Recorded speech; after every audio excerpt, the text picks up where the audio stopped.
చాలామంది patients surgery తర్వాత చాలా తీవ్రమైన హెడేక్ కంప్లైంట్ చేస్తుంటారు.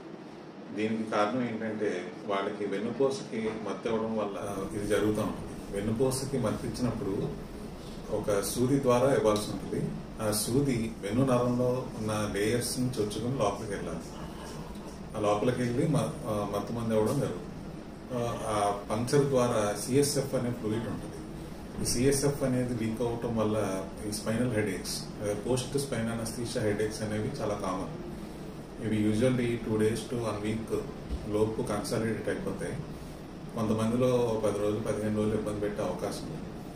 దీనికి మనం ఏం చేయాలి అంటే పడుకొని ఉండటం, తర్వాత ఎక్కువగా వాటర్ తాగడం, తర్వాత కెఫీన్ లేదా కాఫీ లేదా కెఫీన్ ఉన్న టాబ్లెట్స్, పారాసెటమాల్తో పాటు కెఫీన్ ఉండే కాంబినేషన్ టాబ్లెట్స్ యూజ్ చేయడం వల్ల ఈ కంప్లైంట్ సర్దుమణుతుంది. లేదు వీటి ద్వారా అవ్వట్లేదు, చాలా తీవ్రమైన నొప్పి ఉంది అంటే బ్లడ్ ప్యాచ్, ఈ వెన్నునరంలోకి 20 to 30 ml బ్లడ్ పంపించడం జరుగుతుంది. ఈ బ్లడ్ వెళ్ళిన తర్వాత ఏదైతే పంక్చర్ అయిందో అది సీల్ అవ్వడం జరుగుతుంది. లేదు దీని ద్వారా కూడా పని అవ్వట్లేదంటే ఓపెన్ చేసి రిపేర్ చేయాల్సిన పరిస్థితి వస్తుంది. Thank you.